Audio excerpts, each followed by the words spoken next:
Hello, everyone. My name is Alex, and I'm the Senior Film Academy Events Program and Festival Manager.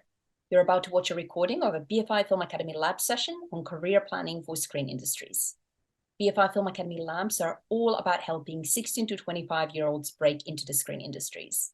These monthly practical sessions are led by industry professionals with a focus on explaining the specifics of working in film and television and also developing your skills so that you can become the best screen creatives you can be. The labs are programmed across 3 strands: storytelling, business of film, and career ladder. We hope you enjoyed today's session. Good evening. It's always slightly disconcerting to deliver these sessions this way. I know I have an audience, but can't actually see you. Seemingly, I'm talking passionately to an empty screen. But anyway, welcome to you all. So, I am Sue Russo, as you all know. I've been working in and alongside film and TV production for over 25 years. Everything from Bond movies to Katy Perry videos and lots in between.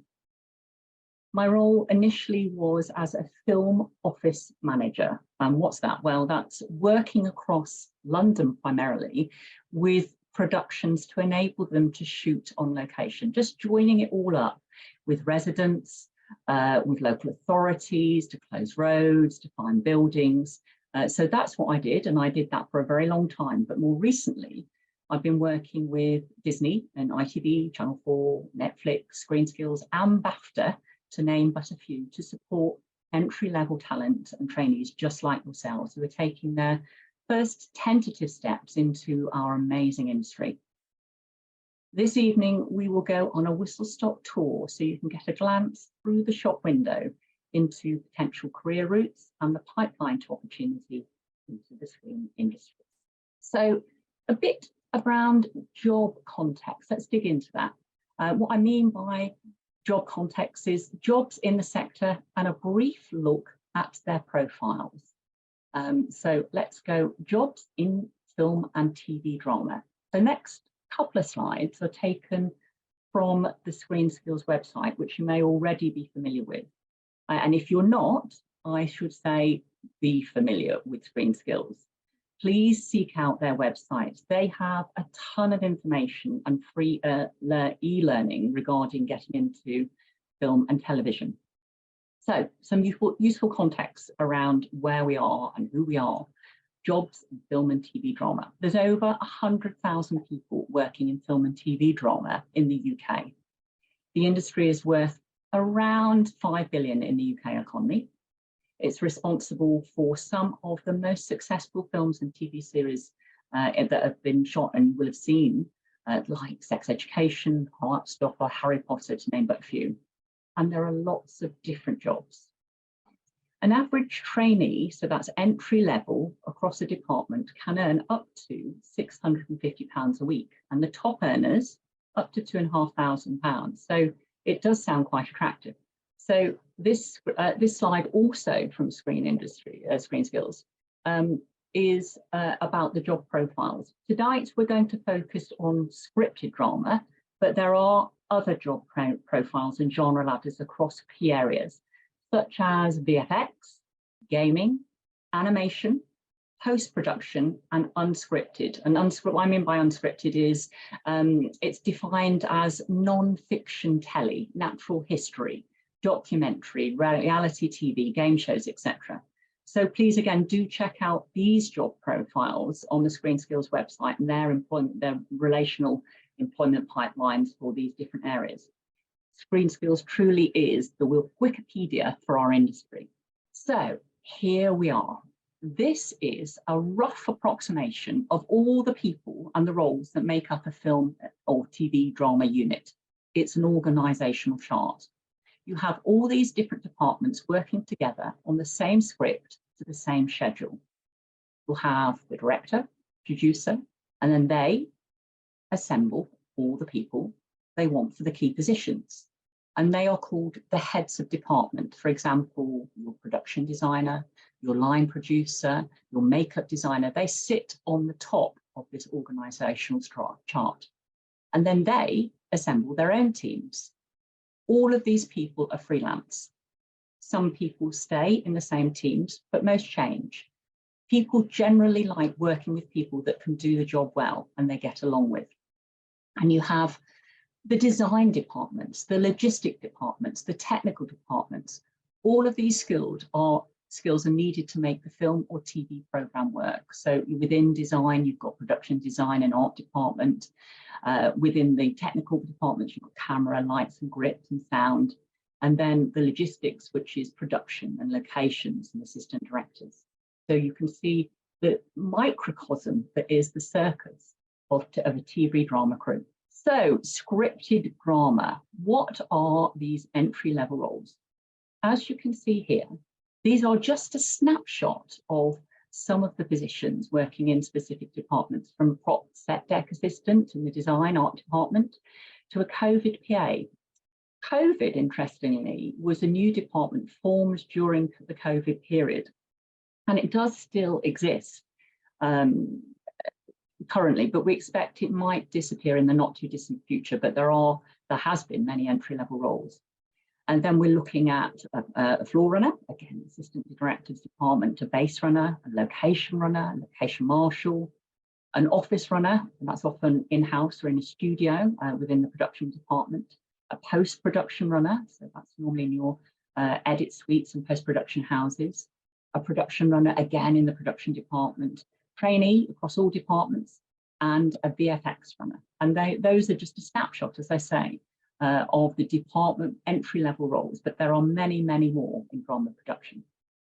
So each department has its own structure that usually follows this approximate format. The head of the department sitting on the top, working down to the entry-level point, or the sort of least experienced role within that department.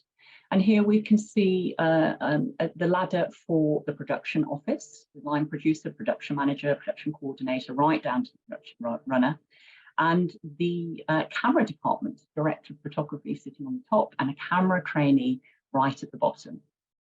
Here are some trainees working on the set of a production called Pistol. Your parents may have told you about this old punk band called the Sex Pistols. This was a drama series all about that. Written and directed by Danny Boyle for Disney. And these trainees were working on location with the locations department as well as marshals. The production was shooting during lockdown on a very wet, cold February day, so not a bit glamorous. And they were able to use this experience as a vantage point to get in insights into on-set production environments, and also look around at some of the other departments and crew groups whilst they worked on set. These entry-level roles for new starters are often not linear. They're not a linear career journey. They often zigzag here and there. So often moving up in your first department you might work in, and the associated staff ladder are really just gateway opportunities for individuals to understand what areas might interest them, and then subsequently you can start shaping your skills and experience in different roles that might be more aligned with your passions. I expect some of you here today may have aspirations to be a director, writer, producer, and indeed may have already made your own short films or pop promos in those creative roles. Those grassroots early filmmaking projects are really important to grow and hone your skills. However, when you're starting out and you're looking for a paid work, you might not immediately go into those creative departments in a paid role. So it's good to remember these entry-level roles are jumping off points, if you want, and to enable you to look around whilst you're actually working in production and getting paid. We're going to take a dive into CV and emails, bit dry, but really important. Where to look to find work, making your experience relevant, even if you don't have credits, and how to make yourself visible with a hook. So generally speaking, the main ways that people find work in the industry, as you can see here, personal contacts, word of mouth, Facebook groups, production company websites, training programs and apprenticeships, job sites, diary service and agents. The first two on the list are through personal relationships, and that's often the primary way people find work. If your first choice is as a crew recruiter are not available, then you cast your net a little wider, and that might be by using Facebook groups or job websites and so on. Whichever way you find work as a new starter, you will need a CV. And it's always good practice to keep updating it regularly in case something comes up out of the blue and you've got it ready to go.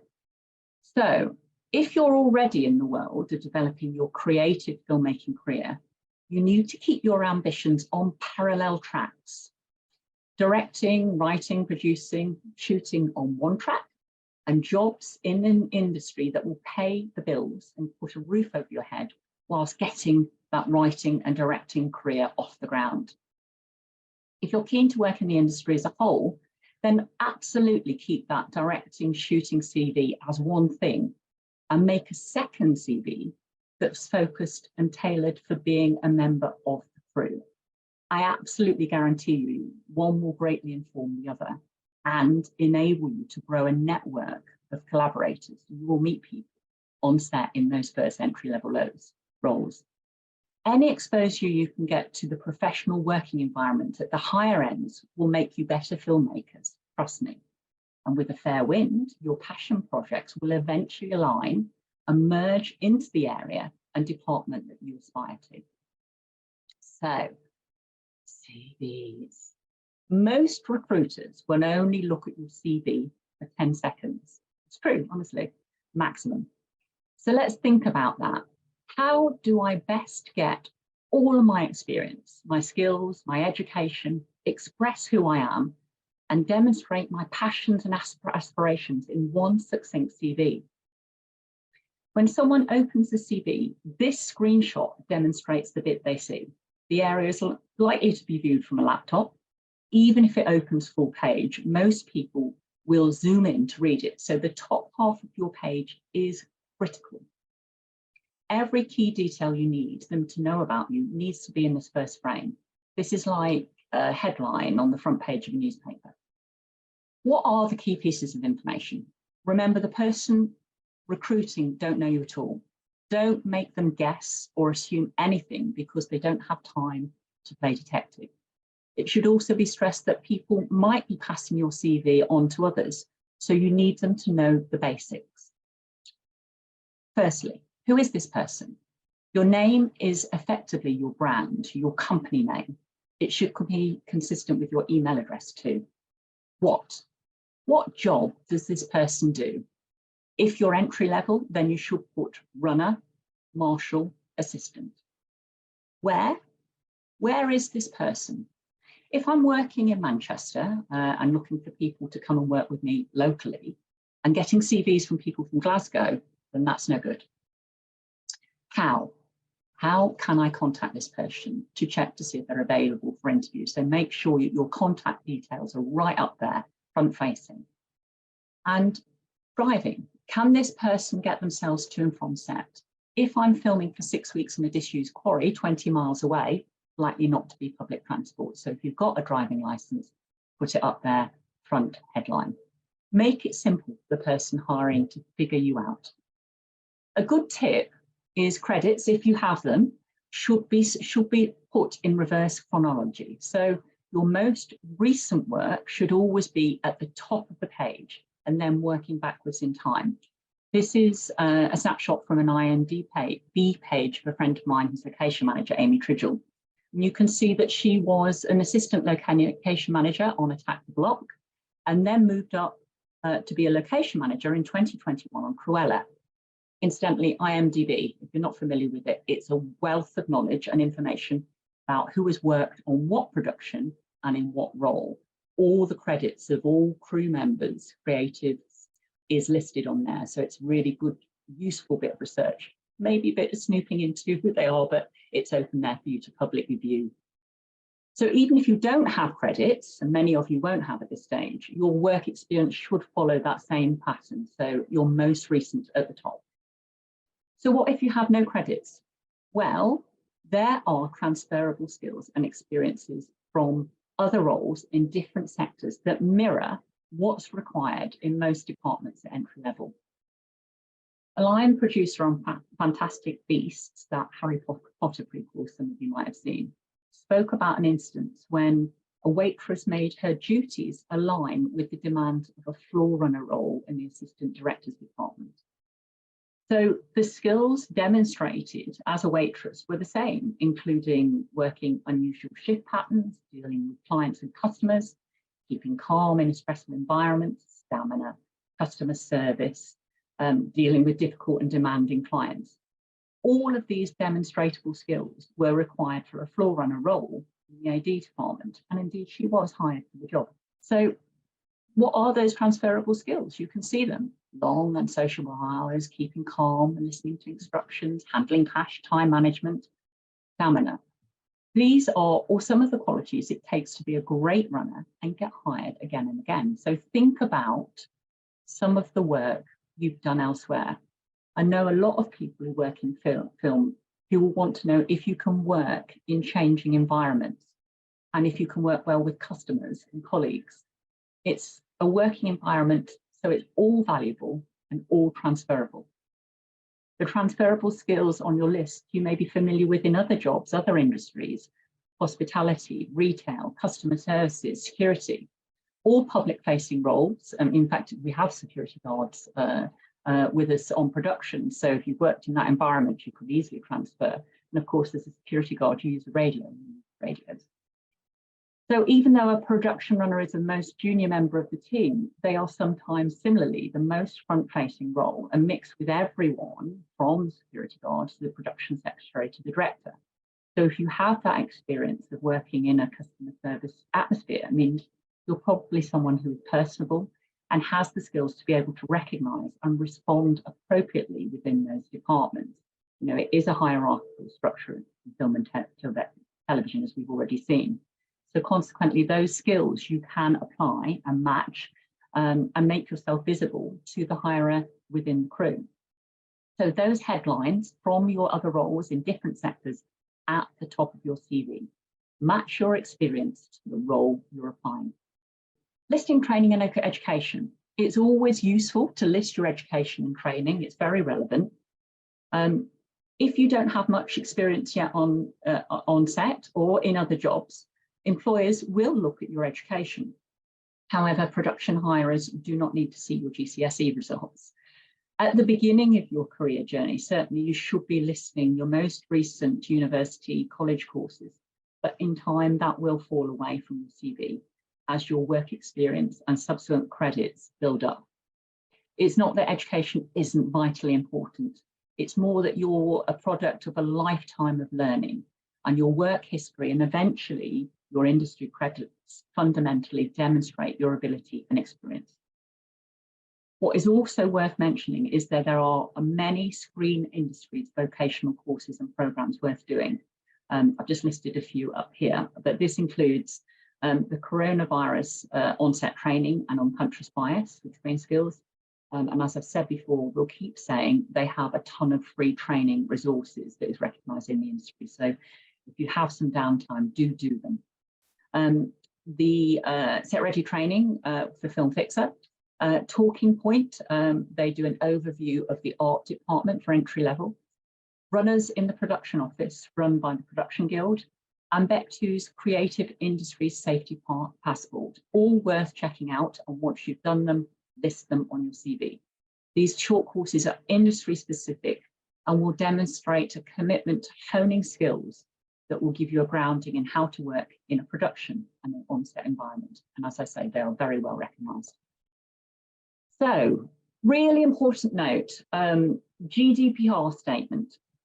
When the recruiting person receives CVs, they aren't allowed to keep your CV on file or share with anyone if you don't have this statement on your CV. For example, if I've interviewed you and thought you were great, I can't forward your CV to anyone else internally or externally, and would have to delete your information once the production is complete. So with this statement, you have given permission to share your personal details for work purposes. So please take a picture of this as a reminder if you haven't already got this on your CV. This CV may be kept on file and distributed, still can't say that word, distributed for employment purposes. So please make sure that's on your CV.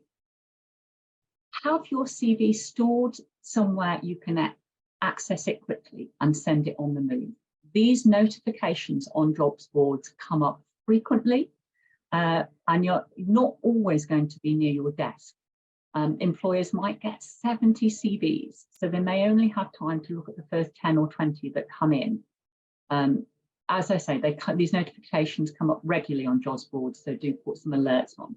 Be ready, wherever you are, to send a copy through. So make sure you've got some of these digital storage systems on your phone, like the Google Drive, Dropbox, iCloud. I may be teaching you to suck eggs, but it's really important that you have these things because it will put you ahead of the curve in terms of when these jobs arise. And it is a very fast-paced environment that we're working to and recruiting for. So just to quickly recap, our key messages are clarity, brevity, transferable skills. Keep asking yourself if someone with no knowledge of you will be able to quickly glean the key information first. Where possible, one page only, so not more than one page if possible. The key detail headlines we've spoken about, and the most recent experience at the top. Okay, so moving on to cover emails. I appreciate this is somewhat dry, but these are really important things to remember. There are two kinds of cover email: reactive, responding to a specific job post, application, and proactive, speculative emails, a bit like cold calling. Yes, firstly, a quick word about job posts and descriptions. This is a recent job post from a super Facebook group for new entrants. And if you're not familiar with it, get familiar with it. This one I'm going to be championing to the death. People in TV Runners page. Please join this group at your earliest convenience. It's a rather comical job post, which does actually have a job description, which you might find in other sectors, but you don't often find for job posts in our industry. And usually it spells out what will be the required tasks and indeed the personality that you will need to bring to a role of production office runner for a high-end TV drama, 6-part series based out of Elstree Studios. There are clues for interested candidates. You must match and demonstrate your experience that they're asking for. So the clues are already here. We can see that there's driving. The area is Elstree and Watford, so early starts, you need to look at where you're based and can you accommodate this? Have you managed logs or schedules? So they're asking specifically for sort of logging, that kind of experience. Have you had experience with purchase orders digitally? Are you intuitive for tech solutions, problem solving, printer fixing? Familiarity with the onboarding software for production like Team Engine? And eternal patience for crew members who need hand-holding and some kind of wraparound care, demonstrating that you can go that extra mile. Josh says, smile when printing things for people who can't be bothered to connect to the printer. Excellent snack buying skills are crucial. So expenses, mainly mine. So there is a little bit of humour. This most certainly is asking for someone who has been a daily or a temp who's worked specifically in an office and possibly in a production office environment already. Josh, as the recruiter, will be looking for an individual that has both the skills and the personality that he asked for that mirrors this post. It is unusual you would get this level of detail and honesty in a job post, but it gives you a sense of really applying very specifically for each job post. Okay, so key point for reactive cover emails. Maximum total of 125 words, could even be less. Never start with dear sir or madam. If you know the name of the person you're sending the email to, then use it. If it's going to a generic email address, then a simple hello is fine. This example also comes from the Facebook Runners group, gives some salient references that were in the original requirements of the job post. So firstly, I'm responding to your advert I saw on the Facebook Runners group, the reason why you're getting in touch. Then we address the things we need you to know. I speak fluent Spanish. I have a full clean driving license, so tick, tick. I'm based in London, tick. I have assisted high profile industry people, tick. And I'm available for the dates you need. So those are all your salient points that has been asked for in the original job post. And you've mentioned it in your cover email. So it makes it the life easier of the person who is looking for someone to get the job. If they see something as concise and clear as this, they know that you get it. So here's an application that is not quite the same and not on point in regards to the cover email. Attached is a cover letter and CV, which for this one is unnecessary. Down the bottom here, you can see the two attachments. If, for instance, I'm getting 40 applications and I can see there's a CV and a cover letter, and I haven't asked for a cover letter, I am only going to open the CV. Anything you want the person to know might potentially then go unread. So please only put a cover email in the body of the email. And unless the job post expressly asks, don't include a cover letter. It may limit your chances of getting your job application seen. Moving on to proactive emails, reaching out to individuals or production speculatively. I can't get my words out tonight, speculatively, to make contact, to start a conversation and raise your profile. If it's someone who you've never met, you might class this as cold emailing. Or if it's someone you do know, it's a message to say, hi, I'm available soon in case you've got anything coming up. What you might describe as perhaps a warm reminder. Speculative emails need more thought before sending out wildly.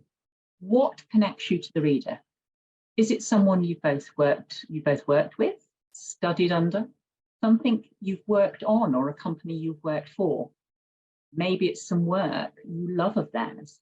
Really important. Are you connected by geography where you live? Is this production being shot in your local area? There's no point writing to someone who only works in Scotland if you're based in Suffolk. So target, if they're asking for it, people in your area. So have you done your research? A colleague of mine did an interview with the head of department from Wonder Woman. She said she had got a copy and pasted generic message email that started, whom it may concern. An email template that had clearly been sent to dozens of people. Now you might think, well, what's wrong with that? The HOD, the head of department, was careful to explain it wasn't an ego thing. The person had clearly got her email address, so obviously did know her name. But what it showed was this person hadn't really been bothered to write directly to her to say, hello, I love your work on Wonder Woman. If you need a trainee, I'd love to be considered. Here's my CV. What that email comes across is this person's perhaps a little bit lazy, hasn't done their research, and is indiscriminately sending out the same template to everyone. Another hook for proactive emails might be news. I've just graduated from, or I've finished working on, or I've just been working with this person who suggested you may be looking for someone with my experience. Never copy and paste your cover email. Take the 10 minutes to compose, to write something polite and concise to that person. Those are the two words really I want you to remember. Polite and concise. It makes you much more personable on the paper. So create an email signature. It's useful to create an email signature. It makes it super easy for people to find your details in the future, especially if people are forwarding on your CVs to others. Remember, we talked about that with the GDPR statement. You know, your CV may be forwarded at a later date, and it helps people find you in a crop of CVs. Imagine perhaps that you email me with a CV and I forward that on to a line producer I know, who then forwards it on to another line producer on another job. Make it easy for them to find your details and get in touch. So make sure your name is in that email signature. Be responsive, be contactable. If someone calls you about a job and you don't get back to them, even just to say you're busy, but thanks.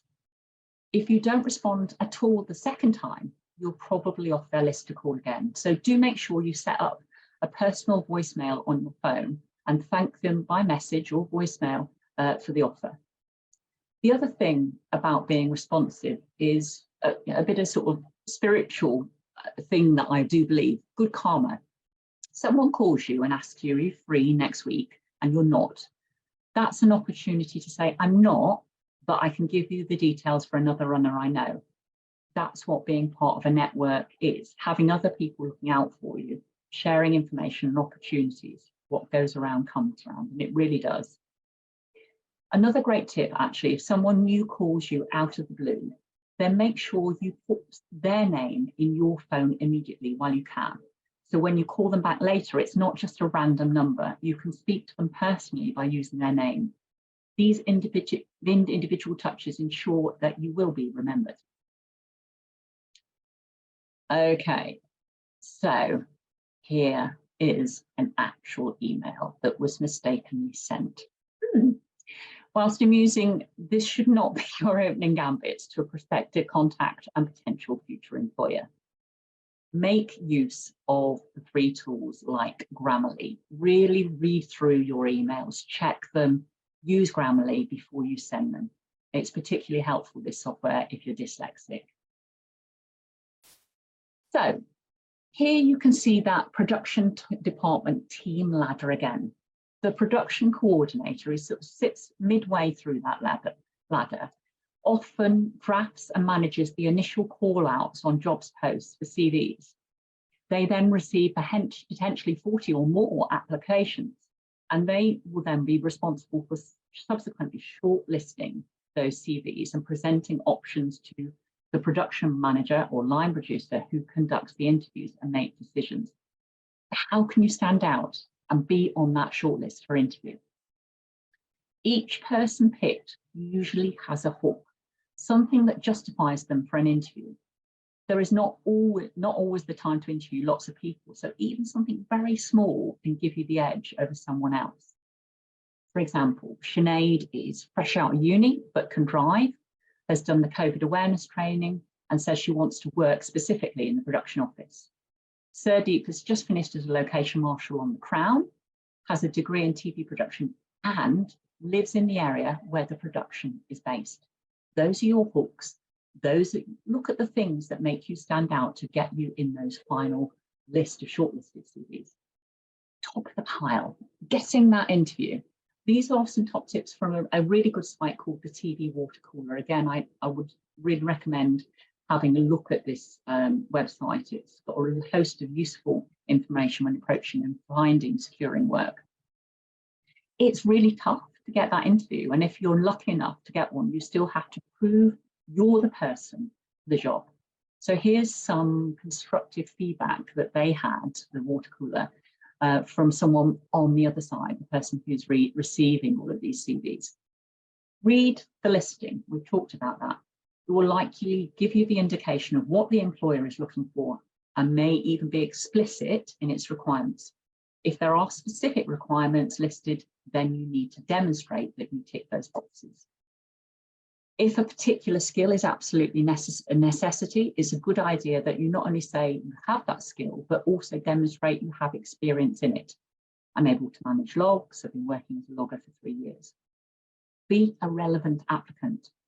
If a vacancy is in production or crew, etc., don't state in your CV and letter that you want to be in animation. Straight to the no pile, I'm afraid, because you're not going to be committed to the position they're asking for. Attach the correct CV, rookie error. We talked about having a couple of CVs. Most employers do understand, except that applicants will have multiple CVs for different roles, your creative roles and your pool roles.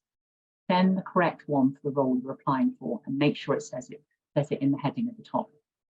Similarly, with the application email, address it correctly. Get the person's name right, not to whom it may concern, and make sure the subject title is correct. And lastly, if you're applying for a junior position, I'm sorry, but your show reel is not relevant for those entry-level ones, so don't signpost it. Don't overfill your application emails and CVs with unnecessary information. We need to pull out the relevant skills easily so you can get in that yes pile. So creating a log, well, this sounds a bit meticulous, But this level of organisation in your job searches will not only act as a reminder, but will help you with a thorough and very targeted approach. It will enable you to manage and monitor your communication with some potential employers, contacts, production companies, agencies, really methodically tracking every bit of the way you go. Tabs should include employers, the named people, a specific DLP or editor, dedicated job sites like the call sheet, unit list, talent manager, TCM. I'm going to give you some of the logos a little bit later. The Facebook groups, the location department, juniors, people in TV runners mentioned. You should note down when and who was contacted and their response, if any, on your log. And if they said, come back to us in 3 months, schedule that next communication. This is a great way to track who you have contacted, and it opens up that initial dialogue and conversation and turns something that might be speculative into a potential strong contact to add to your network. I suppose the caveat to that is, do not make a nuisance of yourself, but do keep in touch. Remember the adage, is not who you know, but who knows you. And in fact, another quick soundbite to underline this section, the more you work, the more work finds you. So make this your raison d'etre. So work experience, getting into the screening industries and work experience sometimes may feel like an uphill struggle. How do you get that initial foot in the door? A word about dailies. So dailies are a great way to getting that first job, making yourself visible, both in production and cementing that first credit. What are dailies? Some of you may already know. Well, it's when a production has a big day, stunt sequences, public control on location, lots of extras, sporting artists on a particular day, and many departments need help getting them ready. So locations, costume, hair, makeup, the assistant directors, to name but a few, will need extra help. Consequently, they are happy to take less experienced people without credits to support their department on that shoot day. Often, local people are the first to call. Consequently, a useful way of finding out about dailies opportunities is to register with your local film office. I told you that's what I did. I worked as a film office manager, and I would often, not just through traineeships, put a call out for local people when I had productions that needed extra people in different departments. So a word about where to find local film offices and screen agencies in a moment.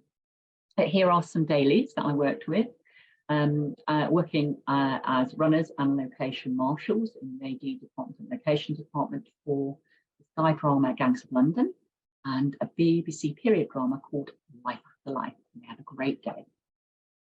Okay. So the other way to get work experience is traineeships and schemes, production schemes, and there are lots of them. These are just as few that work across the UK that are worth checking out. But again, do your research. Many of these traineeships have production experience as part of their programs, and you can see here again we're talking about screen skills. Two of their flagship entry-level programs are called First Break and Trainee Finder. Go on the website, look at when they put a call out for applications for these. Trainee Finder normally is about November of each year. First Break happens across the country and works within individual areas. They've run them in Wales, they've run them in Manchester, they've run them in Liverpool, London, Northern Ireland, and First Break is very much looking at rotations in departments. That's a really good one for entry level and getting those first credits. The BFI, Futures Traineeship, which I'll talk about in just a moment. Film Fixer runs Set Ready training, and they employ dailies after the training in Liverpool and Manchester. The BFI runs a BFI Futures Traineeship. Normally individuals start between October and November for a minimum of 25 weeks across departments, working on location in studios with specific productions. So that's a really good one to look up, the BFI Futures Traineeship. Northern Ireland Screen runs the Creative Industries New Entrants Programme, FINI. It's new and it aims to broaden access to screen and creative industries for individuals living and working in Northern Ireland. Screen Yorkshire run this Beyond Volunteers scheme, fantastic scheme, training and then on to production. PACT run a specific diversity scheme, which is a unique opportunity aimed specifically at entry level, both graduates and non-graduates, so no specifics there, you can be a graduate or not. In London and in Scotland, it's an 8-month placement with an independent production company, allowing entry-level talent to develop a thriving business environment. But there are many of these. So these are the ones to look for, the resources. Some logos for you to take pictures of.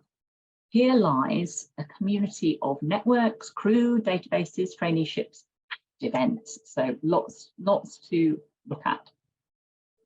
Take a picture of some of these places. So we talked about getting that vocational training.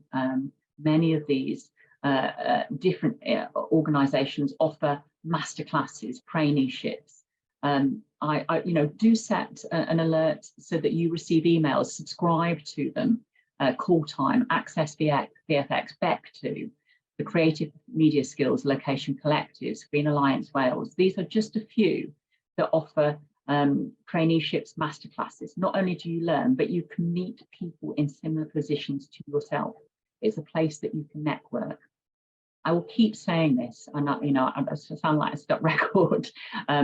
Screen Skills fund lots of these organisations, and these training programmes are open for limited periods. So do subscribe. It's worth registering your interest for the next one. And Call Time's a good one. I do recommend that.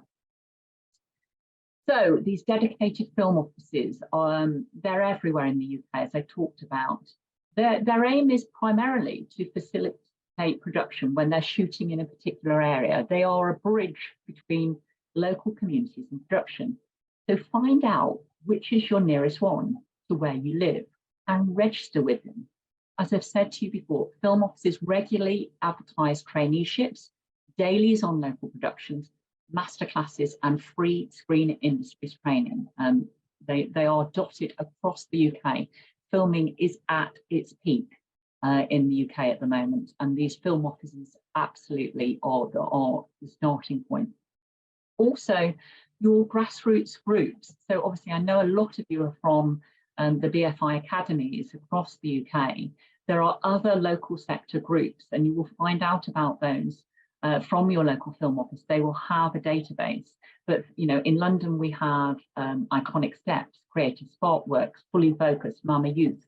They do entry-level filmmaking traineeships, all free, if you are living in a specific area, and there you're building your creative network. So not just the Film Academy, but some local groups, filmmaking groups, and Creative England. Filming in England is the page on the Creative England website. Register. They have a national and local crew database, so do register your details with them. This is the starting point for potential work and training. I can't reiterate this enough. Find your local film office. Where possible, try and go to events. You'll learn something or meet someone. Often there are talks within particular exhibitions. I'm going to speak about a couple specifically that are worth individual mentions. The RTS Careers Fair is a must attend for people wanting to get into the industry, and they do this digitally as well. So there is the event itself at the Business Design Centre in Islington, normally around February, but they do an online version of it as well, and it includes lots of talks, interactive booths, so you can drop in on the booths, and they do a CV workshop. You get meet the experts, you get advice from key professionals, and also networking opportunities and jobs too. So the RTS, the Royal Television Society, which is Careers Fair. The Media Production Show, that was actually last week.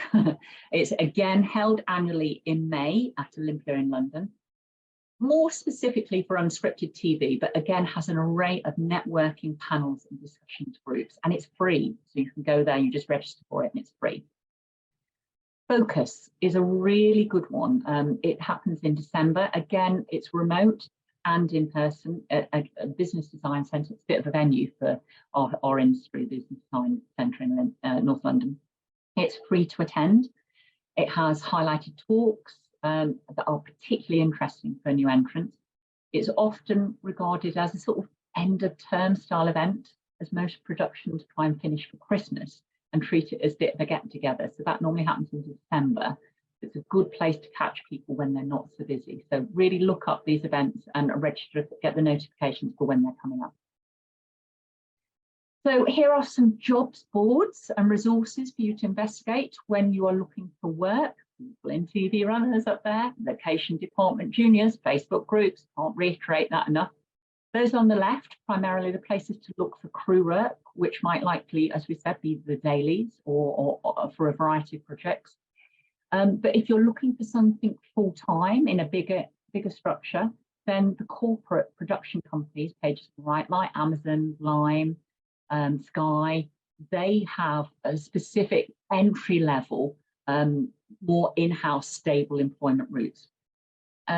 They're unlikely to be working on set, but they often are permanent or at least yearly contracts in technical areas, perhaps post-production or VFX. They appear quite regularly. And actually, peculiarly, LinkedIn is a really good place to look. There's a lot that goes on in LinkedIn. So yes, I'm going back to those Facebook groups because really, whilst it's an old hat for young people, this social media, it is the biggest community space being used for recruitment. It's searchable and it's informal. Believe you me, Facebook and WhatsApp's group that you have been added to are where the jobs are. You don't necessarily need to post content. You don't even need to put your actual name, but you will be missing out if you don't have an account. So, you know, really look at those Facebook groups. Whatever the department you're interested in, there will be a specialist group with your people in it. Not all groups are visible or public. You may need to be invited to some. But you may also need to have certain criteria on your profile to get access. It could be a minimum friends, a visible friends list, located in a particular region. If you're tempted to post in the discussion tabs, read the room. Take a minute to check out how the group operates. Some are very chatty, others don't allow self-promotional questions under job ads or memes. Others actively encourage it, so really do look at that. But as I say, each department, obviously you've got the sort of more generic location department juniors and the runners pages, but there are supervisors pages, script pages, edits, you know, every single department has a dedicated Facebook group, so research it up. So, nearly at the end, we're coming to the end of the session and we're going to finish with a little video about looking for work. Here are some tips from Lucy Mitra about getting work in the edit. It's a cliche that it's all about who you know, but I think it's much more important about who knows you. So who's going to have you in mind when they hear about an entry-level job, and then they might suggest you for it, and then hopefully that leads you into getting a job in a cutting room. So just try and meet as many people as possible, and you're increasing your chances of getting lucky. Check your CV. So when you're sending out your CV to all these contacts that you're trying to make, just triple check it, because you would be amazed at how many CVs have just basic errors in spelling or formatting, and it can be really off-putting and it's not showing you in your best light.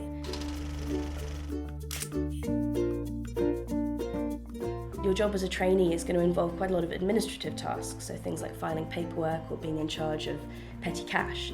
So if you've got any experience of admin work from non-cutting room jobs that you've held, you can highlight those in your CV or in a cover letter, just to make it clear that you have some qualifications for that side of the job, and hopefully that can make you a more attractive candidate for a trainee position.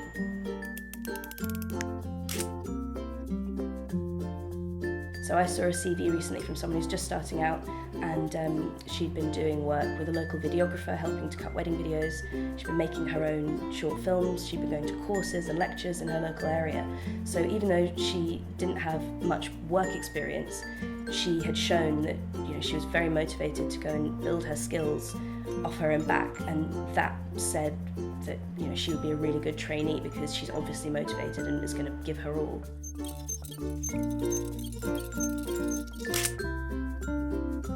I'll never forget hearing about a candidate who in their interview said, "I don't do tea," and he didn't get the job. So you have to be prepared to do everything cheerfully, enthusiastically, and just be a pleasant addition to the cutting room team.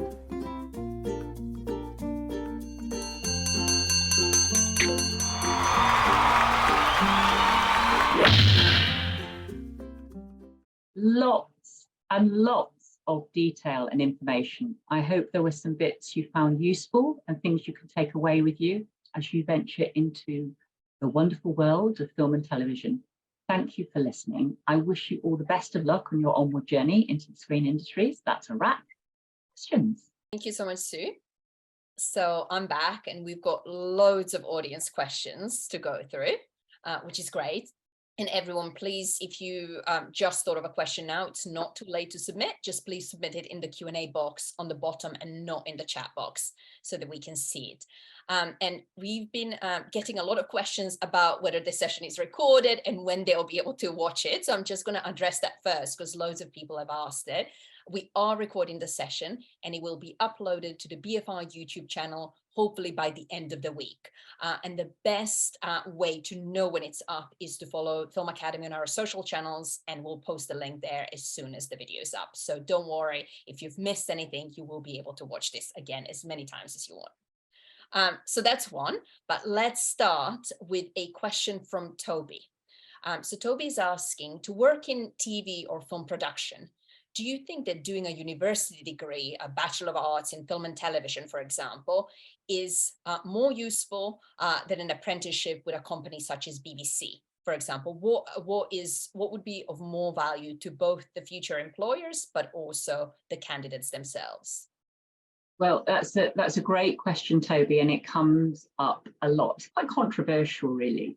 I think it has to be an individual's choice. It really does. I think both going to university and doing a Bachelor of Arts in Film and TV absolutely has validity, and it shows you're able to really experiment with areas that you don't. Sometimes when you go to university, you don't know what you don't know. You don't know whether camera's for you or whether sound design is for you. And it gives you that opportunity in a safe environment with new people who equally don't have as much experience to experiment. And you get to use all the kit.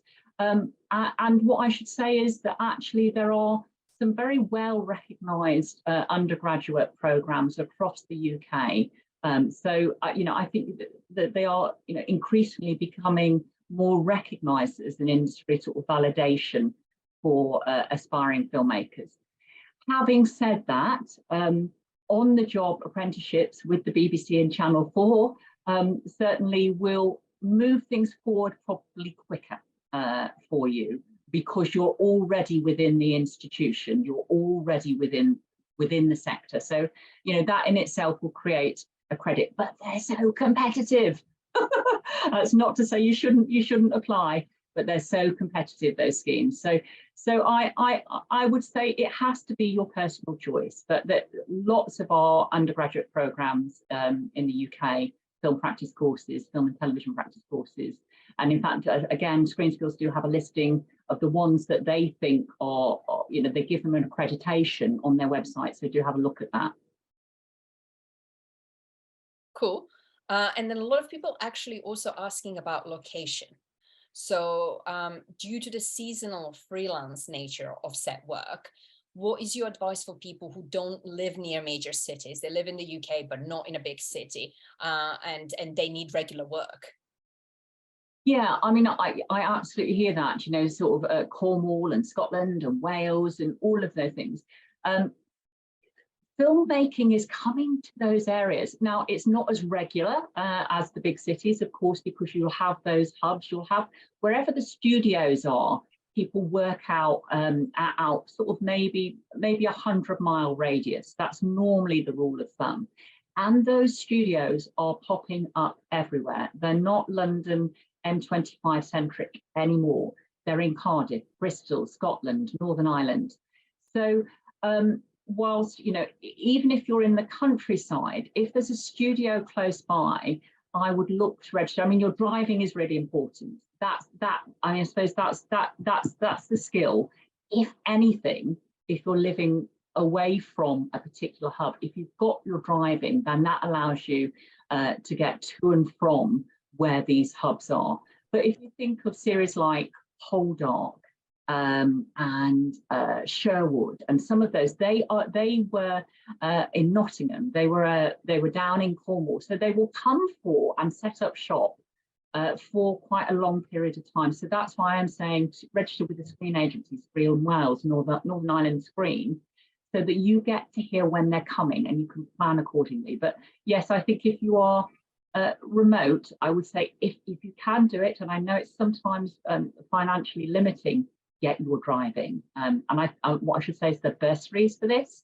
There's bursaries from BAFTA, there's bursaries from Screen Skills toward driving lessons, so check those out, they're free, and they do offer them to people, entry-level talent. Quite a few people have actually asked about driving. What do I do if I don't have a driver's license yet? Is the answer just go and get one as soon as you can? It's a skill. It is a skill. I have to say, certainly it's a very, very useful skill. If you live in the cities, as already mentioned, if you live in any of the cities, Cardiff, Bristol, Glasgow, then you can get away with it. You can use public transport, you can car share, there are ways to get to set if it's a 5 or 6 o'clock call. If you live in the cities, but obviously if you live further afield, then that's going to make it more difficult for you to get, particularly in a production environment, to get to the set at the time that's required, because it is often very early start. Having said that, if it's more of an in-house role, and we were talking about some of those in-house roles, which are more corporate, and they're not on set, so they're within the BBC or Channel 4 or production company, then the hours are different. They're more in line with what you would expect. So, maybe sort of 9 o'clock till 6 o'clock start, and hopefully there will be public transport to enable you to do that if you were applying for those sort of roles. It's more the on-set work that would help you having a driving license. And remaining on that location question, what advice would you have for international people wanting to break into the UK screen industry? Well, be in the UK first and foremost. I would say that, look at the Screen Skills websites, look at, particularly whatever area is of your interest, get some core skills. Look at the unconscious bias, the coronavirus, the back to health and safety on set, Film Fixer set ready training. There are often things happening in that area. So get those vocational training elements wherever you're based. Again, same thing, same thing as the UK really. Register for dailies, register for that you're available. Make yourself visible. I am using that sort of time and time again. People need to know who you are. You need to make yourself visible. So do that by creating a network, finding this community. The other thing, obviously, I was talking about and alluding to, obviously the BFI Academy is a community, but there are many other community filmmaking grassroots groups. That's always a good place to start. Create a network, be part of that. Work on short films, pop promos, and that way, word of mouth, you start to hear about different roles that come up. Great, and moving on to talk about CVs a little bit, because that was a big part of your talk. RJ is asking, how should I structure a CV when I've got industry experience, but at the moment I'm not working in the industry, i.e. they used to work as a grips trainee and a set deck trainee and arts department, but now they're working in an office. So it's not film related, but it's just to gain some transferable office skills.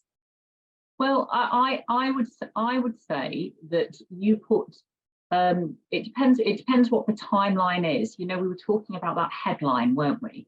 So they're going to want to see that film experience. Don't bury it down the bottom.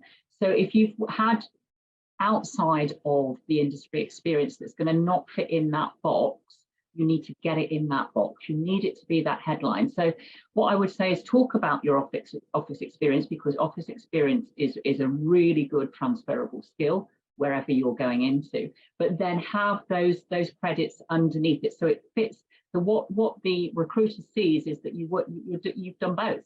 And that you've worked in the sector, so you're familiar with the culture and the environment, but you're also working in an office now, and that's absolutely fine, but make sure that it's in that headline window. Okay, and then we have somebody who's a self-shooting director who's wanting to get into high-end television. How should they go about creating a CV for entry roles? Should they still include their directing experience, or do they omit the director side completely from their CV, their application? Unless the directing experience is recognised by IMDb, there is some credits within that, then I would say that needs to be on your creative CV. It's not to say that you can't mention it, but what they're looking for really at that stage, if you haven't got those credits, is some skills that I mean, what I would do is position yourself in the ladders that take you up that route to directing. So the assistant director's department is always a good one. Script and development is always a good one. So look at development production companies. You can hone your CV. If you're going into a development role and sort of a shooting director, I would say look at development production companies, productions that have those development roles, and write to them speculatively with your creative CV. But if you want to earn some money and get some production credits, then I'd look for entry-level roles within the assistant director's department at runner level. So you would need to have those two working in tandem, do the speculative stuff over to development and script, and then have a sort of AD runner role. And I mean, it really is as many as you can get out there. But being specific, not to whom it may concern, is the way ahead, I think. Right. And then somebody's asking, how do they update their CVs when they're trying to climb up the ladder from, let's say, camera trainee to second AC? How do they update it? How should they present, I guess, their CV if they're trying to climb up the ladder? So they've got quite a few camera trainee credits, but to indicate their interest in progressing up. Well, I mean, I think you can do that in your cover email, or you could have a line at the top of your CV to say, my aspirations is, very much moving up into the assistant cameraman role, but that you would then just follow the rule of thumb that you would have your most recent credits for. So you can be specific, either depends who you're writing to and what the role is, but be specific. Don't go on about it too much, but showing passion and motivation and these aspirations, that's really on point, because you've got a very clear trajectory. So you can put that in the cover email depending on the role, or you could have a line in terms of this is my ultimate goal. Just phrase it really well so that they know, and they'll be able to see from your credits that you're very much sitting within that particular area of the crew, and so you're really looking to progress. Great. And talking about those emails or cover letters, cover emails, Tanisha is asking, do you have any tips for writing subject lines for cold emails? So again, it really depends on who you're writing to. So if you picked out, I don't know, somebody that you really admire in the costume department, and it's literally just the named comment. You've got the name and their email, and that's it. I'll be specific. I would say seeking costume work or something like that. But then again, not too long in that email, really talk about it is about sort of validating them, but it shows that you've done a little bit of research. You can say, hi, my name, I'm really interested in working in the costume department. I loved your work on The Crown.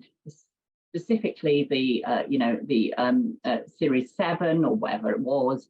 The costumes, particularly for Princess Margaret, were brilliant. I love the colours and the design. Be really interested to know how you came about that. So just fan on them, but be, show that you're very interested in them and this is your passion. Okay, it doesn't have to be anything, but make sure that it's short, but that you've done your research if you're writing to an individual. Oh, and somebody is asking, I'm a screenwriter with a recent interest in locations and have started working as a location scout. Will getting credits in locations hurt me when I find future work as a writer, God willing? No, as I said when we were talking about this, the intention is that these parallel lines will join, and it shows that you have been working in the, eventually, obviously you're doing location scout, which again is a creative role. You're looking at the script and really presenting options to the HODs, to the designer and the director, that marries their vision. So that's creative. That shows creative intent. What you will do, obviously, in terms of your work, is put your locations credits. But eventually, this will align. And I think that you build your community. The more you work in that industry, there will be time to have those conversations to say, I'm a screenwriter. I am actually, working. That there is this going alongside. And they will say, oh, you should talk to, or, email this person and say, you mentioned me. It really is about making yourself visible again, so being in it. You've got to be in it to win it.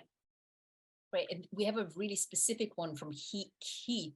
He's saying, I'm a certified intimacy choreographer and a graduate, but my background and film industry work history is in the US, and I've just relocated to the UK. Do you have advice for connecting with intimacy jobs in the UK? Yes, so this is intimacy coordinator roles are relatively new. I think within the last 12 months, they really come to the fore, and it's brilliant. I really like this role. Now, I think, I'm trying to remember, there is dedicated agencies for intimacy coordinators. I would start with the top. Sarah Putt and Associates. She is an absolute amazing woman. She runs an agency. She's also forgotten her role now, but she's second down in BAFTA, basically. She is known across the industry, but she runs an agency for all different kinds of crew, including intimacy coordinators. So why not start there? Sarah Putt and Associates. I think also Bectu and Pact probably are good ports of call for registering as intimacy coordinators. They can certainly signpost you to the different groups that look for intimacy coordinators. But they're a good start. But yeah, Sarah Putt. I'd say Sarah Putt. Start with her. Great. And somebody's actually, they're anonymous, so I can't congratulate them, but they've been shortlisted for a television traineeship type opportunity. What can they do in the group assessment and interview to really make themselves stand out? Just demonstrate your passion. Just demonstrate your passion. Certainly, they will have presumably had an application, probably a detailed application about who you are and what you've done and what your experience. You need to really be as open and also authentic as you possibly can be. Why this is a role for you, why you've always aspired to this, what interests you, what makes you zing, think about what pieces of work that you really liked, be that on television, if it's television, have 2 or 3 productions that really align with your passions, and why do they align with your passions, and who put that program together. So know everything about it. Show that you've done your research. Who were the creators involved? So show that you are absolutely razor sharp with your aspirations. And a couple of people are asking about accessibility as well. So how do you look for industry work when you have additional accessibility needs? And do you have, that's from 2 separate people, do you have any advice for disabled people wanting to get into the industry? Yes, so there are there is a group called, well, firstly, there's Access VFX, if you're interested in VFX, but there are a number of dedicated disability, depending on the genre that you're interested in, groups. Facebook's again, I'm going to say it for Facebook again.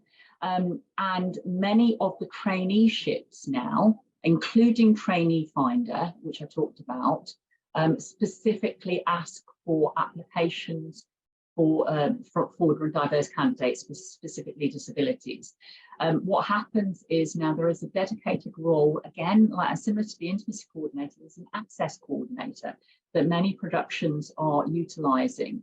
So they support anybody with disabilities, be that entry level or all the way up to top, be in front or behind the camera, and support them while they do their traineeships. So I think whilst there are dedicated groups, any of the trainee schemes, First Break, Trainee Finder, Set Ready, any of those schemes that I've talked about, they all welcome, very much welcome applications from the disabled community. And then support them as they go through their traineeships. But there are, as I say, dedicated Facebook groups, and I forget the names of them. I will think of them and come back to you.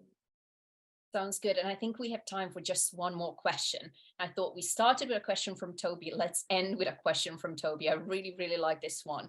What are your tips for bouncing back after a rejection? Oh. Everybody hates rejection in whatever form it comes, particularly in work. You know, don't take this personally. You know, every single person, you know, who works in the industry has been rejected. They have, undoubtedly. You know, nobody's had a free ride. They have been told no for whatever reason. And it is not to do with your abilities. It's not to do with your skills. It's very much quantity. It's very much time. You know, all of those things generally determine how decisions are made. You know, as I said, they may get 40 or more CVs. You may even get to interview stage, but they're only interviewing 10 people. There's only one job. So I just say take a breath, pick yourself up, and keep on going. You will get that job eventually if you've got the sort of single vision. And those hooks that we talked about and those passions, that authentic passion, that will sing out. Thank you so much for watching this BFI Film Academy Lab session on career planning for screen industries. We run monthly live digital labs events, and we would love to see you at our next event on Monday, the 19th of June. It will be all about going freelance and setting up your own production company, and it will be delivered by our partners chapter in Wales. To find out more about this session, visit our lab's webpage, the link to which you can find in this video's YouTube description, and follow Film Academy on our social channels. Thank you and see you next time.